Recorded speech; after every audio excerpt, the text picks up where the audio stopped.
Okay. I feel a little bit like the teacher at the end of Bleak Moments, who is about to analyse all the things that you shouldn't be analysing. And I want to talk about that and about your attitude towards analysis and trying to extricate definite meanings from something as we go through this long cycle of films.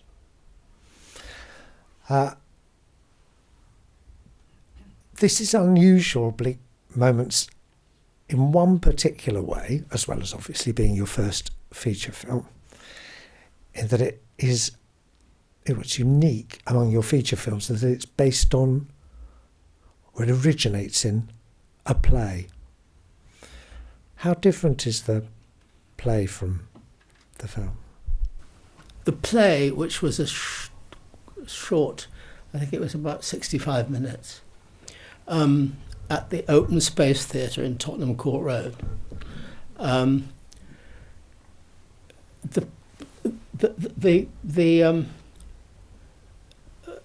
Obviously there was just the 5 central characters, and really the core of what you might call the core, in one sense, the core of the film, which is when they all come round and they're all there at the same time, and then the aftermath with Sylvia and Peter. Those elements in the film were salvaged from the play. But when we did the play, it just became clear that we should try and make a film. It isn't so much strictly a film of the play. It's just taking the play and exploring it further and opening it out, and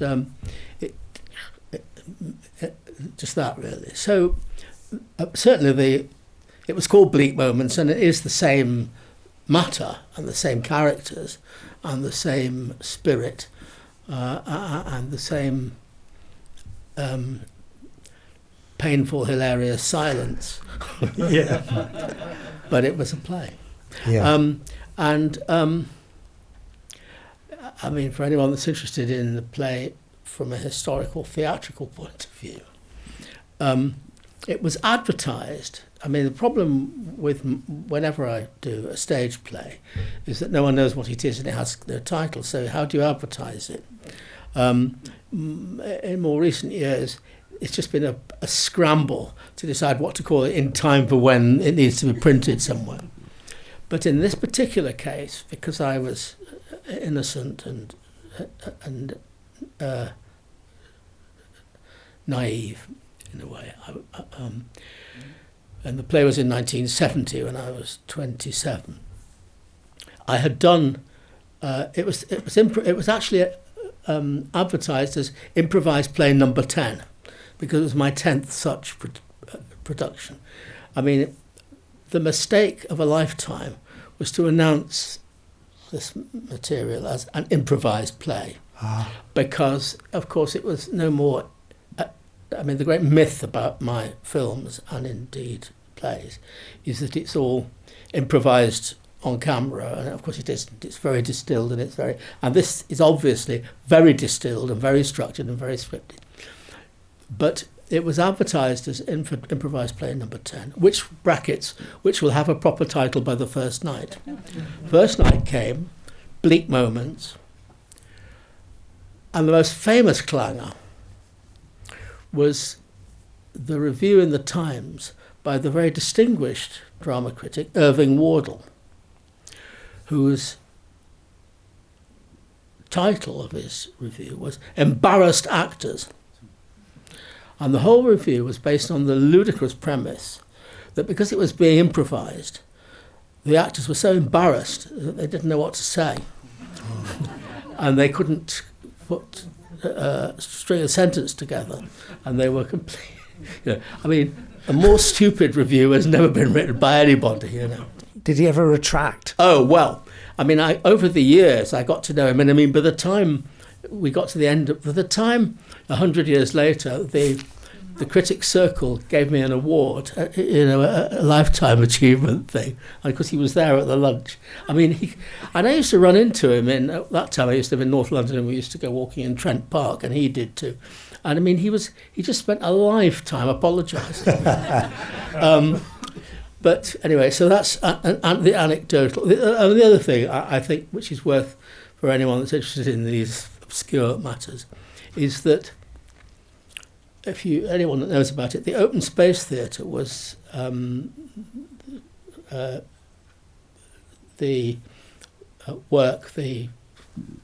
achievement of the American experimental director Charles Marowitz, who had worked with Peter Brook at the RSC and all his productions were very formalistic and tricksy, and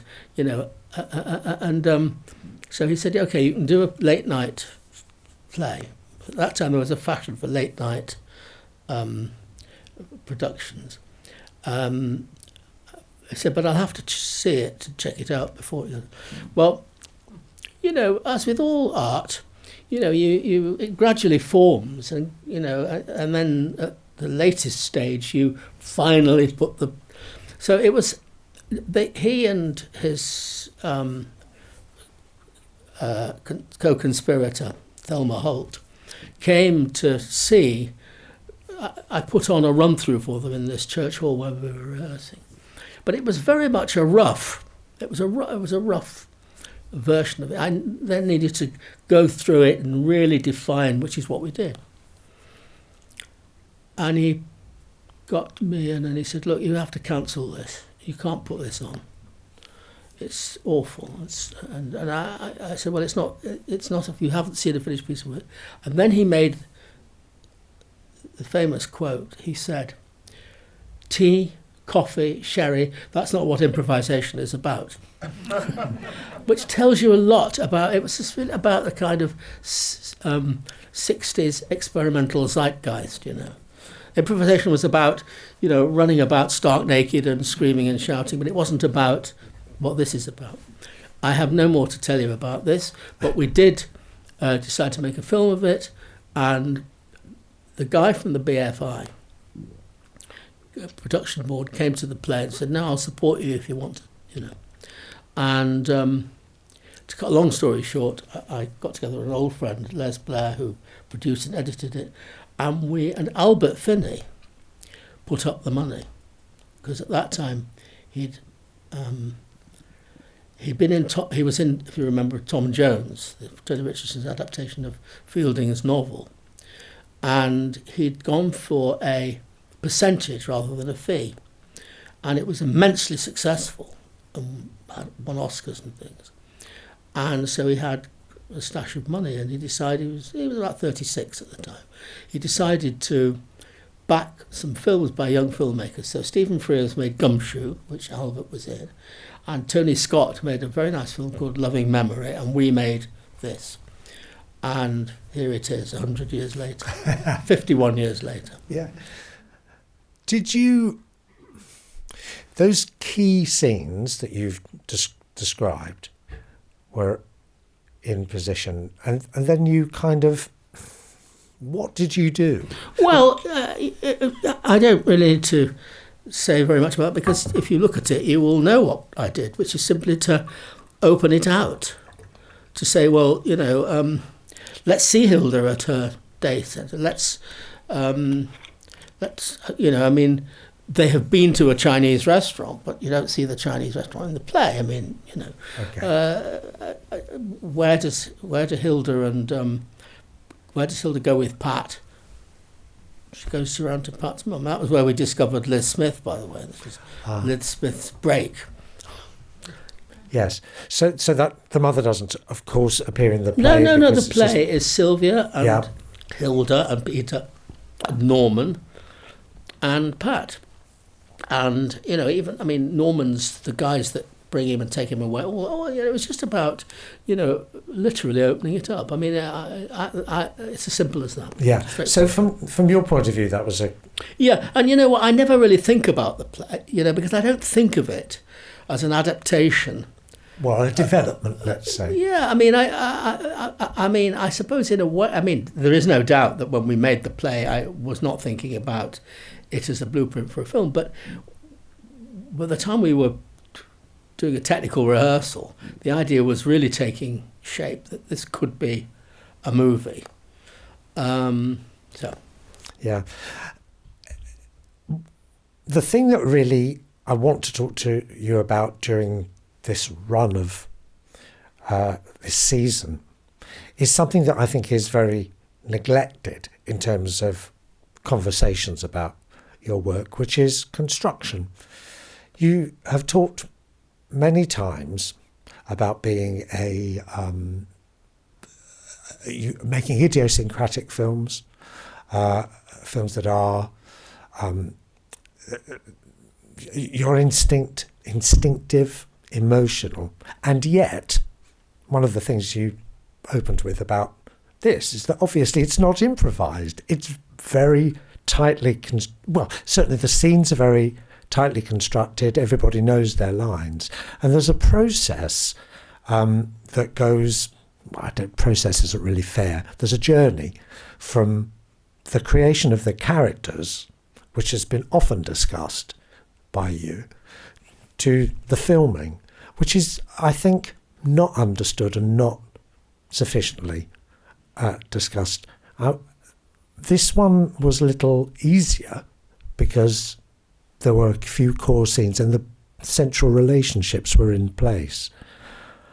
I wonder if I could take you back a little further to the play, because those central relationships include two sisters, and that recurs, siblings recur, and they seem to be a kind of, as well as being family, they seem to yield a structure for you. I mean, in this film, for example, just by separating Hilda and Sylvia, you're able to counterpoint scenes in a way that you couldn't do in a play, so it's a natural journey on the film. Yes, I mean, people do it in plays, but it's not to my taste. I mean, when I have done plays, I don't think I've ever done parallel action, which is what you're talking about. Yeah.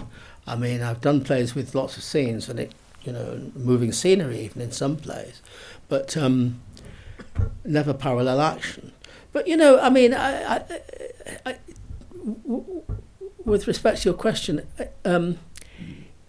it's in all art, whatever medium, is the synthesis of improvisation and order. It doesn't matter whether you paint or write or make music or whatever you do, or sculpture, whatever. And of course, it's the natural responsibility, if not should be the natural instinct of the artist to know what to understand her or his medium.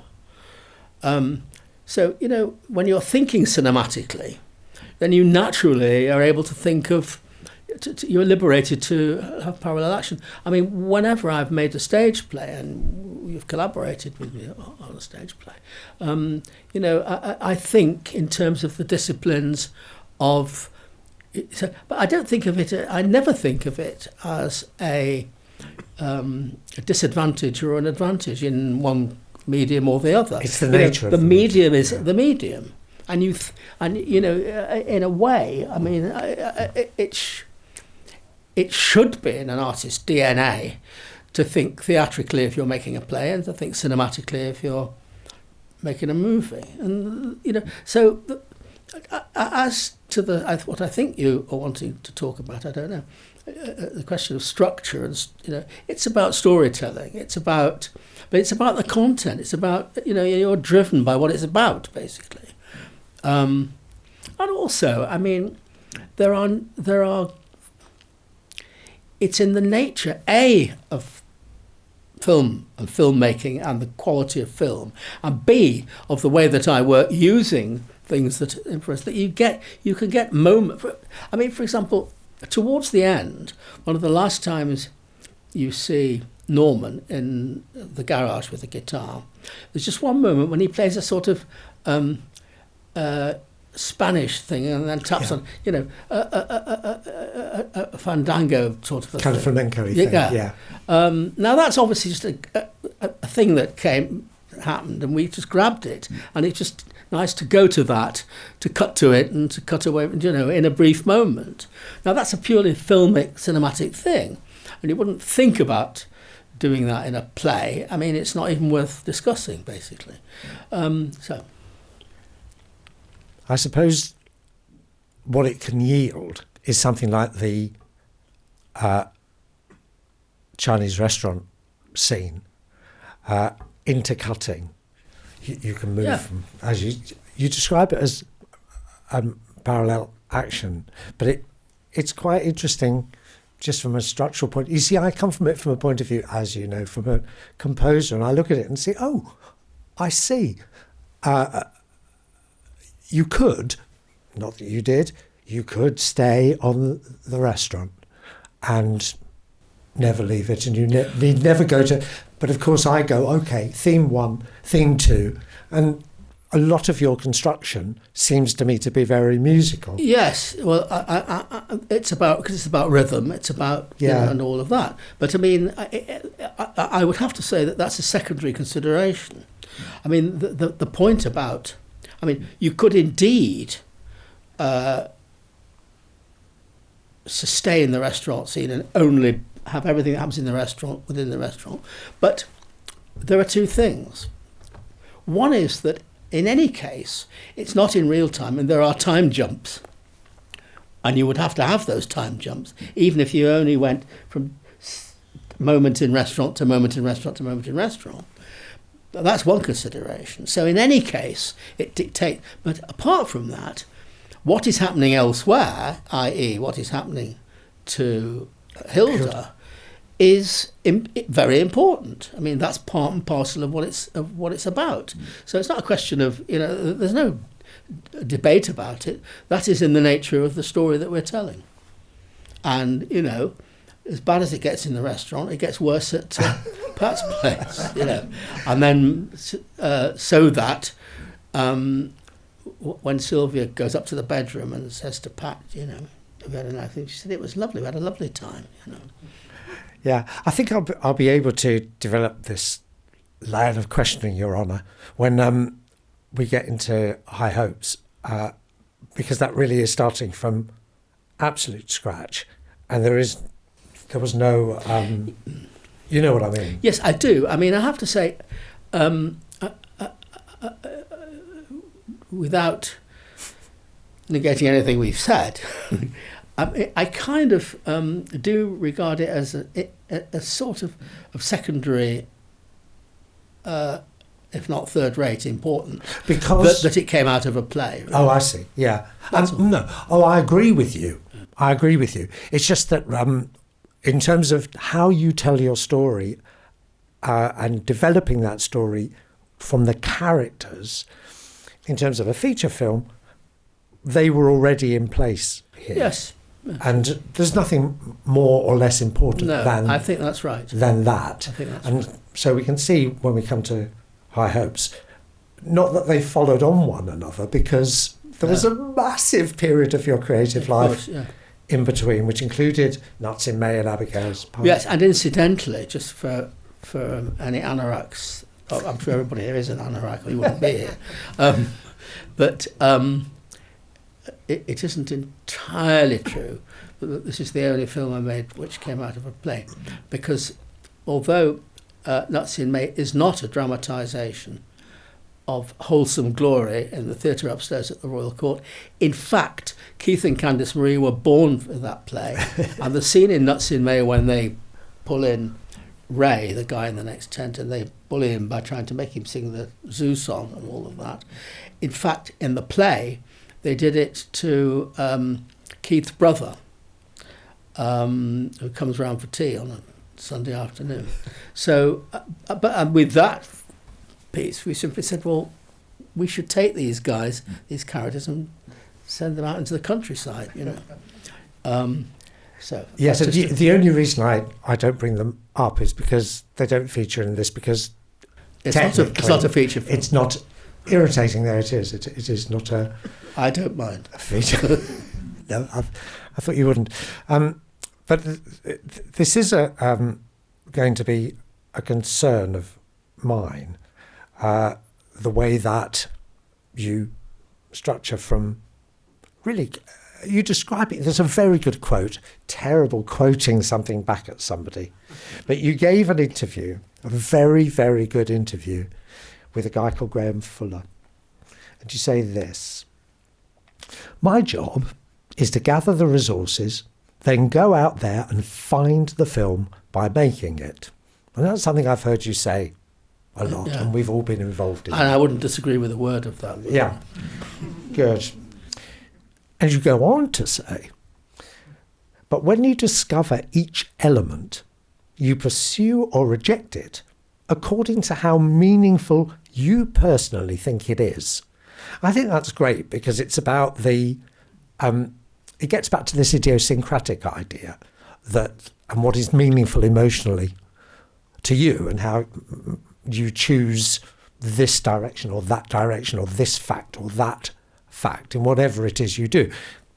A certain amount of that had already been established in this particular film we're talking about today, and you went on to cinematise that, taking it out, moving it out of the house. And actually, that's another very basic constructional thing I've noticed about your work, which is, it's a really basic cinematic scene, which is exteriors and interiors. And you just have to look at that, at Bleak Moments, to see Sylvia moving out of the house to the garage and knocking on the door and trying to bring Norman in.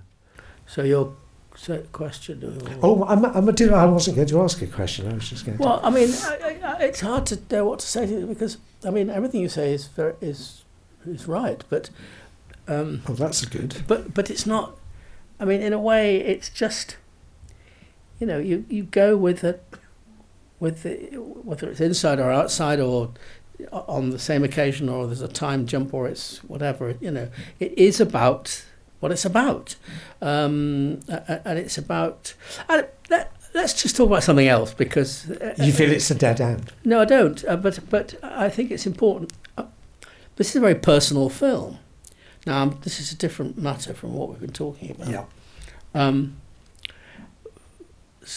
There was a guy who wrote in the magazine of the London Film School, which I was very associated with, and indeed very much, which, by the way, is hopefully going to be in this building before too long. Fingers crossed, yeah. The film was made in 1971, and this guy, who's no longer with us, wrote a piece about the film in which he said Bleak Moments sits on the cusp of the 60s and the 70s. The freewheeling, introspective, hippie, experimental fluidity, drug world of the 60s. And he said, we're now in the 70s, which is, we are becoming more politicised and clinical and critical. And this Bleak Moment sits on the cusp of these two, and I think that's right. Mm-hmm. I mean, obviously, there are,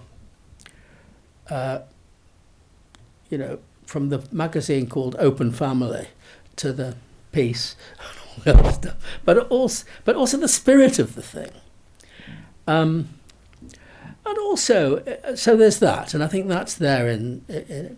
But also, I mean, there are sort of personal experiences built into this, in terms of, I mean, quite not as disastrous as in the film, but relationship experiences and stuff like that, and indeed issues of personal responsibility, which is very much what the dilemma is for Sylvia and Hilda. Sylvia. Yeah. And I think those are the things that are the real driving force. So when you, as you obviously are moving towards talking about the personal nature of what you call the idiosyncratic aspects of my exploratory journey, it is very idiosyncratic and it's very personal and it's very subjective. But at the same time, it's not, I hope, it's never a self-portrait. And I never turn the camera around on my navel. But it's very much, what's in the film is very much, subjectively selected, if you like. Yeah, and I suppose that's the tension that I find very interesting, because every story, every film has to be constructed finally. So to be able to say, I feel this, I relate to that. Yeah, but I mean, it's not.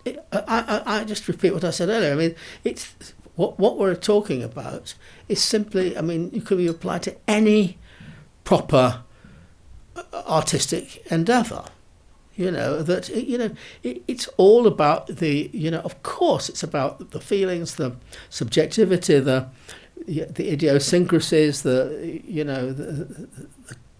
and all of that, the passions, but at the same time, the responsibility to create a coherent, a piece of sculpture that won't crumble or split in half as soon as people look at it, or a painting that won't, dissolve off the canvas, or whatever it is, to give it body.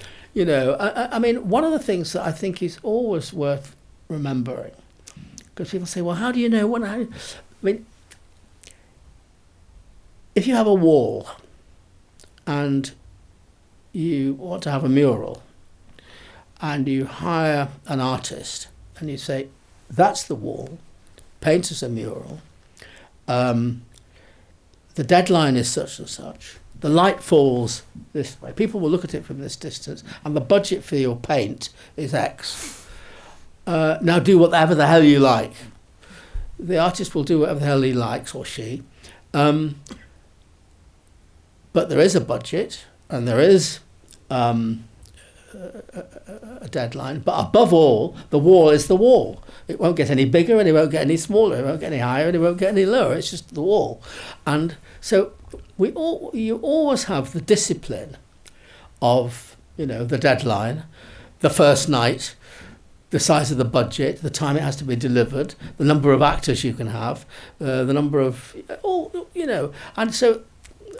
That one of the joys, as far as I'm concerned, of the plasticity of filmmaking, not least, is the synthesis of the complete fluidity and exploration of the emotional, all of that, which we're talking about, and all the disciplines, and there are many more than those I've just mentioned, because, of course, the great thing about film is you don't make it by yourself, unlike the painter or the sculptor or the poet or the novelist or the dramatist. It's a collaboration job, and, it is about, not just about the massive contribution of the actors, and in these particular kind of films, of course, the contribution of the actors is, in a sense, greater than any other sort of film. But, it's about working with the cinematographer and the production designer and the costume designer and even the makeup designer, not to mention the editor, and come to it, the composer, etc. So the sound person that records the sound, and sound editor, etc. And all of those are creative, the sharing of creative disciplines, and the give and take, and the embarking on journey together. And that's part of the joy of it. I mean, far from being a kind of impediment, or it's part of the gas of it. Oh no, I wouldn't imagine it. No, an impediment at all. It's a hoot, and that's what makes it so enjoyable. And also, just to go back to something else you talked about, like going outside, and I mean, for me, of course, it's a fascination with people. fascination with characters, with, the way. I was early for a thing the other day, so I was waiting at Oxford Circus for 20 minutes, and just standing at Oxford Circus watching people coming and going, just fantastic. But it's also about place, the poetry of place, which I think is, really stimulating. I mean,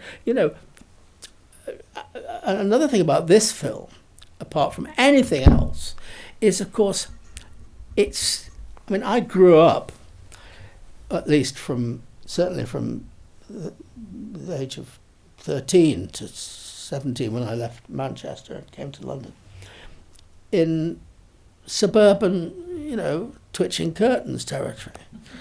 And so this film is, apart from anything else, it's all about that going on, and the nature of these houses and lean-to garages and, it's interesting that she never goes in her back garden, by the way. No. So it's about place as well, as much as anything. Yeah, and stuff.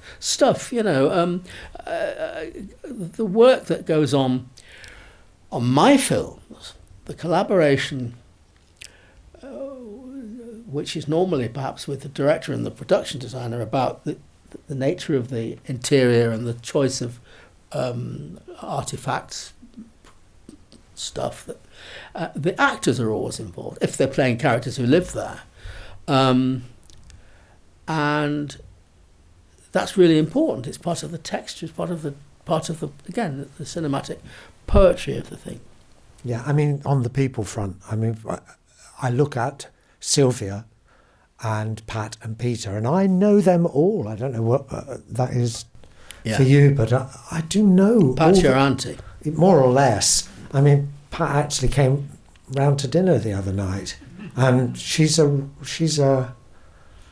person in our lives. So I'm sorry to hear that. Yeah, she'll be round at your place too. Oh no, she won't. I think I've got on enough. Please, do you have anything to ask? Hi, thank you so much. It's got quite a specific question, really, about the scene. So all the way through the film, we're really with Hilda and Sylvia, and occasionally in the garage with Norman. But otherwise, it's very closely focused on that. Otherwise, what? Sorry. It's very closely focused on Sylvia and Hilda, and then towards the end, really right at the end of the film, we suddenly have a scene of Peter at school outside of their general everything else we've seen. It felt a little bit out of place. And he meets this colleague who speaks to him very, very quickly about categorizing comedy. And I was wondering if that was a comment on the film itself and the fact that maybe people had missed the point, that they hadn't got the humour, like the reviewer that you'd said. So I was just interested why that particular scene was in there, because it felt like it could be doing a lot that I wasn't quite getting. Thank you. It's not. I wish I wish you'd been around in 1971 to suggest that it was a comment on you, the audience, but that hadn't occurred to me, if I'm honest. No, I suppose, yes, it is in a way outside the discipline of the thing. Although, you see, obviously, Sylvia and Pat at work, and you see Hilda in her day centre thing. But I know you could argue legitimately that we don't need that scene to tell us that Peter's got no sense of humour. But there are two things about it. One is that I think it's such a hoot to have this rather serious young teacher confront him with a question like, "Who's your favourite cartoonist?" Which completely flummoxes him. He doesn't know where he is with that. And then he's got the arrogance to say, well, I don't think the third years have got much of a sense of humour at that age, But I suppose if I think about it, to try and explain to myself why that scene is there at all, is that I am naturally, just as I've been saying, it's about people and it's about place. People at work has always fascinated me, really. And I suppose he's in one way or another, you could say, escaped or missed the opportunity or been deliberate, whatever, from the main thing with Sylvia. And so in some way, it's just about seeing him in his, what you might otherwise expect to be his natural habitat, being just as inept as he has been in his social situation. I think that's all I could say about that. But I think your idea that it's there to confront you, the audience, with your own sense of humour is a very sophisticated one, and more sophisticated than than I was when I made the film. There's a question here. Hello. Thanks first of all for really imbuing the word bulldozer with so much. For me, I'm going to use it in future instead of The question I had really was about plot and about the script. Was it deliberate that everybody who was involved, except for I've forgotten the girl's name now, the sister Hilda, was involved in something to do with words? They were publishing, they were an English teacher, or they were secretaries. But the fact was that none of them could really express themselves. It was, was that the tension. That's what it's about, yeah. So, yeah. Oh, right. I mean, I didn't want to be right. Yeah. So far as Bulldozer is concerned, when we constructed that long list of artifacts that he sort of waffles, they follow a sort of logic, and then we said, no, there's got to something. It's got to come up with something which is completely left of field, and Bulldozer felt like the best, really. But no, that's what it's about, you know. Yeah. Others? The observation that the movie sat at the crux of the... Can you hold it closer? Sorry, the observation that you spoke about earlier, that the movie sat at the crux of the 60s and the 70s at a sort of crossroad. Were you aware of that as you were telling the story? No. That you just observed? No, I mean, because you're in it, you're in the... No, it was a perceptive thing for someone to say after... with a critical eye. Not at all, no. Yeah. Could you talk a little bit about the lead actress? What's her name? Anne Raitt. Yeah. Could just a little bit about how you discovered Anne her? Raitt, was she in the play or? Anne Raitt was a very brilliant actress. I worked with her she was a member of the company Peter Cheeseman's Theatre in the Round Theatre at Stoke-on-Trent, the Victoria Theatre, and I was there briefly as an actor, and I met her then. She did quite a bit afterwards. She lives in Scotland, where she's originally from, and she doesn't really do a lot now. She was a very good poet and guitarist, and that's her. I don't know what's happened to Sarah Stevenson, who was an actress, a trained actress from East 15, acting school, where I first worked with her, who plays Hilda. Mike Bradwell, who plays Norman, of course, is a distinguished director who ran the Bush Theatre for many years here in London, and has been responsible for some pretty original stuff, and is still around. Eric Allen, who plays Peter, I came across him. He was a member of Peter Brook's company in the Royal Shakespeare Company. He worked quite a bit at Stratford, and he was in some experimental work that Peter Brook did. I knew him, I think, we were both students at the same time at RADA in the early 60s. And for a long time, he was in the Archers. And he still occasionally does a bit.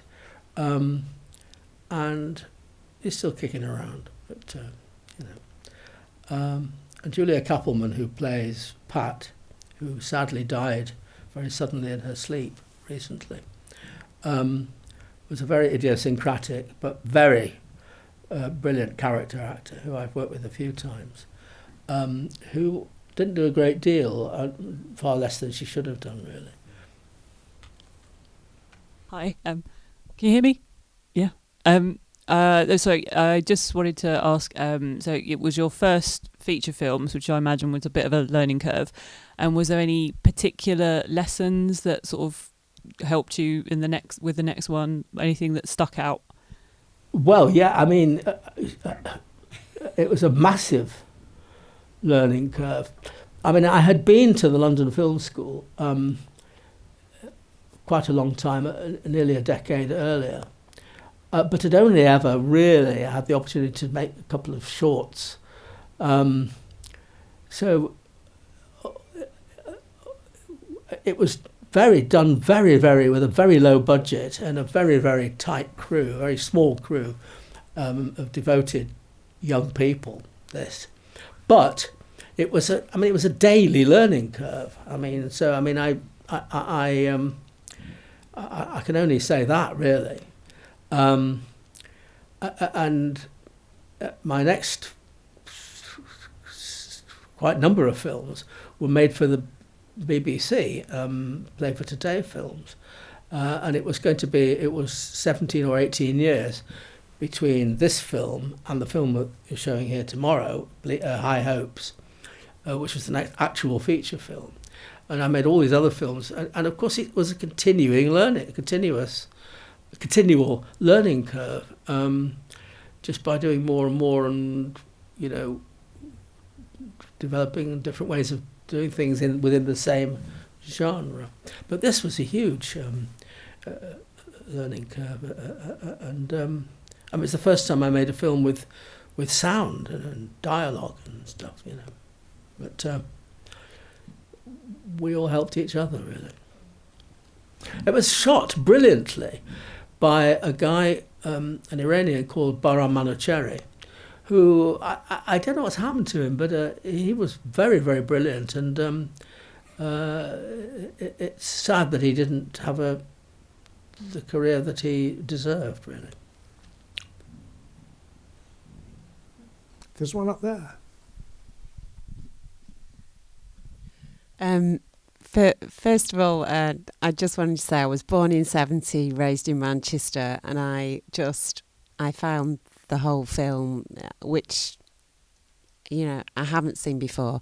I just the curtain switching, the stillness of the stillness and the pace of the film. I just found I was sitting here feeling quite nostalgic almost, and I was just like, it was so like that. It was just but a really, really simple question. Do you have a favourite character? No, not really. I don't do favourite characters. Okay. I mean, it sounds soppy to say it, but basically I love them all, really. Yeah. My favourite was Sylvia. Really? Yeah, loved her. Yeah, I mean, it's the most enigmatic. She's the most enigmatic character in some ways, but then in a way, just to reflect on it, she's unusual, I think, in my films, because in a way, she's constantly sitting outside the film with us. That, if I say that, of course, was a deliberate thing, it's true. Although I didn't think of it like that. It's just it was instinctively you knew that's what, she's constantly not expressing, not talking about it, and not just experiencing it and sharing it with us like that. I think in that context, the scene when she first invites Norman in is really important, because you do get suddenly you get an opportunity to see what she's really about, and what her sense of humour is about, and once that's set up, then you're with her when she's dealing with her failed lover, as you might call him.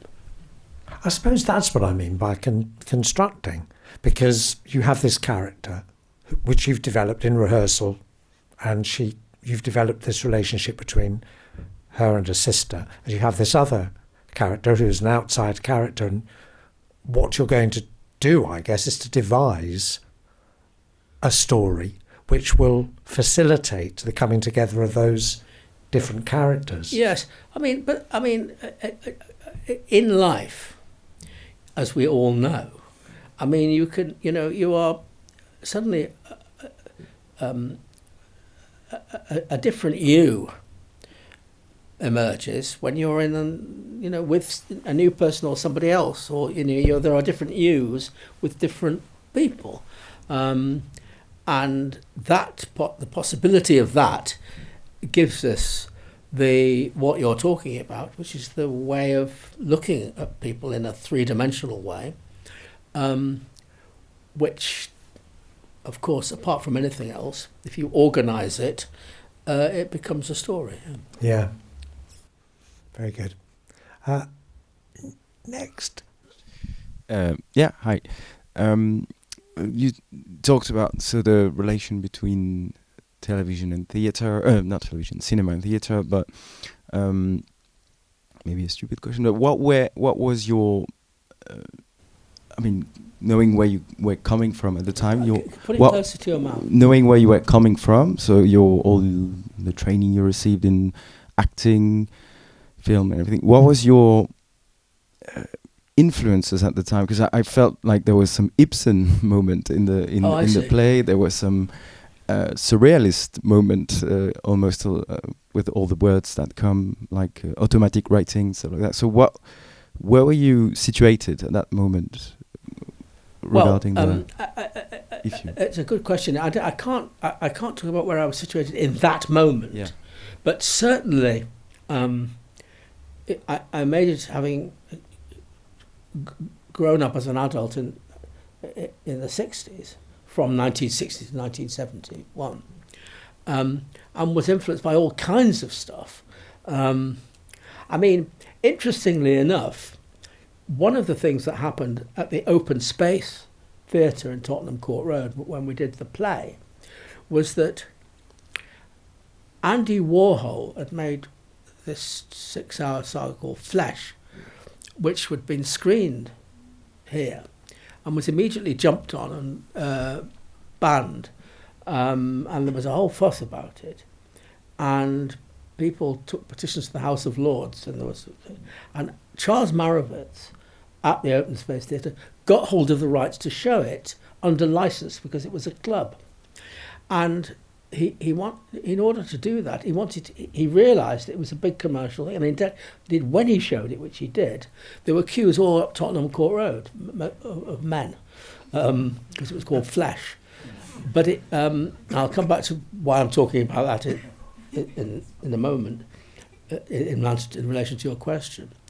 But just incidentally, just anecdotally, he realising it was a commercial goer, he wanted to show it all around the clock.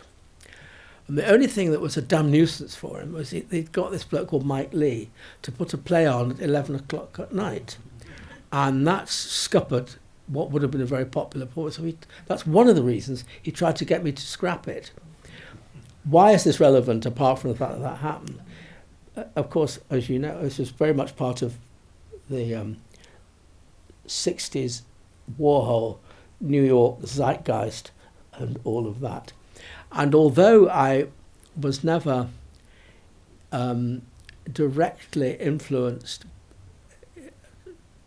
to replicate that kind of work, that kind of long form, formless, improvisational work, the truth is that when I, having undergone the very formal and rather old-fashioned and stale actor training, which we experienced at the Royal Academy of Dramatic Art, very different now, by the way, I was instinctively drawn to experimental things, and also things were going on.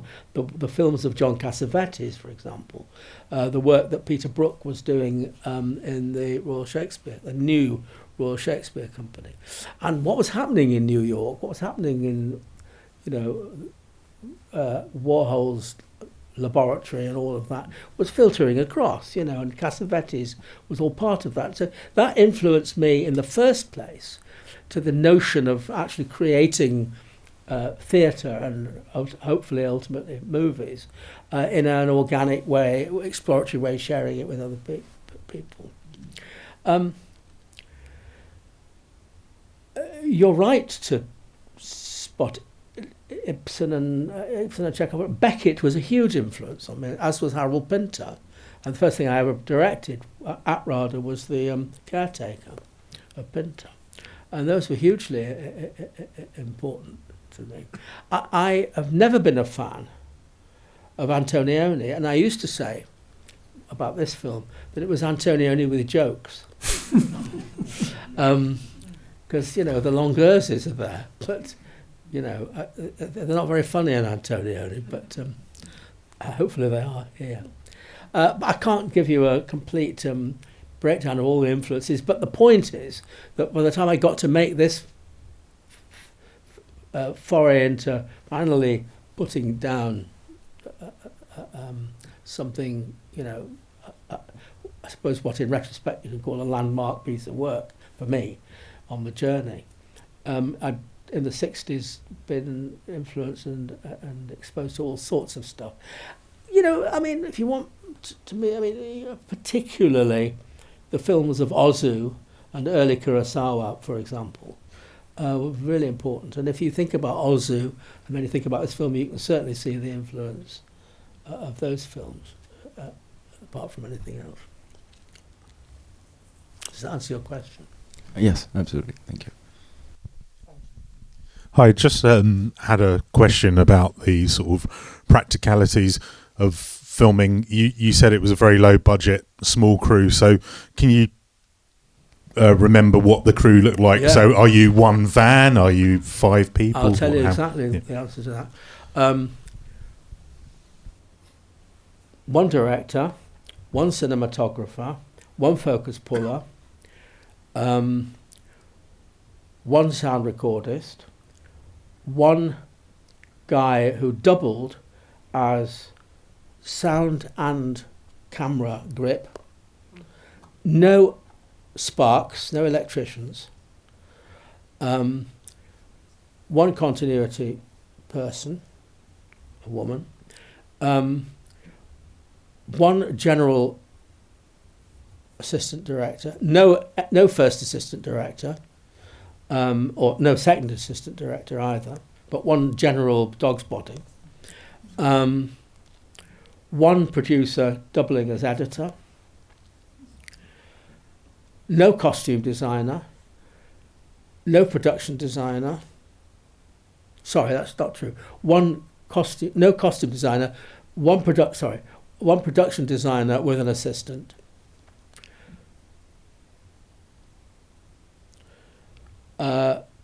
So there was no boom swinger other than the sound recordist and the guy that doubled with the camera sometimes. No catering. No chauffeur-driven cars or anything. I think that's it, the crew. I mean, it was tough. It was very tough. Because, and here's an interesting thing, for anyone into this sort of thing. Bara Manicherry, I mean, the budget was rock bottom. It's shot on 35mm and it's beautifully lit. I mean, it's it looks good. It's been recently restored, by the way, but even apart from that, it's always looked really good. The picture's better than ever the sound was, by the way, but that's just a detail. He lit it. We sat around and stood around for a while, several of us, making these boxes, and making holes in them to put bulbs in.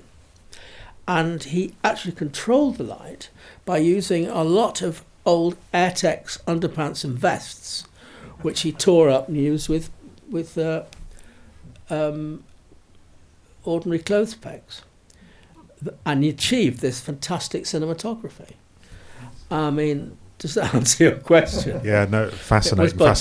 I didn't know how much detail you would go into, but yeah, I was wondering how it was lit. Yeah, I didn't say no makeup. There was no makeup. Well, we did it, it's a really beautiful film. Yeah. Thank you. So the interiors, that was all there in the house. Well, it was, but it was dresses. No. It was it was painted and dressed. Yeah, that's why I said no. I had a mental bad moment just like the production designer was a guy called Richard Rambo, who sadly died suddenly of a heart attack at the age of 36, way back in the 70s, and he actually did a brilliant job. We found this house by advertising in the Evening Standard, and this guy was living by himself in this house, and he said, "You can do whatever you want with it. I'm going to sell it." So in fact, it was painted brown, and in fact, though, double doors were put in and all to make it. So no, it was a proper job, yeah. And Dick had the production had worked on quite a lot of movies by then, you know. That was a healthy bunch of questions, Alan. And Albert Finney, who as I backed it, was just very supportive, and he would show up sometimes, but he never, even in the editing or the post-production or the final, he never sort of interfered with it or, tried to influence. He just was enthusiastic and wanted us to do what we wanted to do. A condition which I now miss, having spent the last 5 years failing to find the money to make a film. So things have changed. Okay, sounds... How about you? Got any more? Nothing that can't wait till tomorrow, I think. Can I ask, as it was your first film, how did you get it distributed? It was distributed by Contemporary Films, who were the distributors in the UK for all kinds of continental and foreign movies and experimental film and all sorts of things. And they took it on board and they did a really good job with it, actually. And it won the first prizes at Chicago and Locarno film festivals. And the most important thing that happened to it in the United States, that it had the most fantastic review by Roger Ebert, the great critic of the Chicago Sun-Times, which did it a lot of good at the time, you know. And it was in the London Film. It was in the 14th London Film Festival. Okay, we'll call that tonight. Thank you very much for supporting us. Thank you very much. Thank you, Monsieur.